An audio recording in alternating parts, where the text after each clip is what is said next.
इतने शैल मारे, मुझे पकड़ लिया था इन्होंने। मैं ना इनके बंदों को पकड़ के पुलिस वालों को ना मैं मार रहा था, तो इन्होंने मुझे पकड़ लिया। मैं सबसे आगे था, मैंने ये हेलमेट पहना हुआ था और ये लगाया हुआ था, शैल ना मेरी आँख में जाए।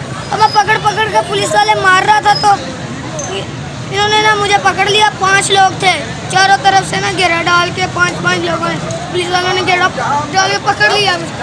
मुझको मारना शुरू हो गए और जो है वाटर कैनल मेरे ऊपर फेंका है। एक पूरी गाड़ी जो है ना वाटर कैनल की, उससे मुझको भिगाया है इन्होंने।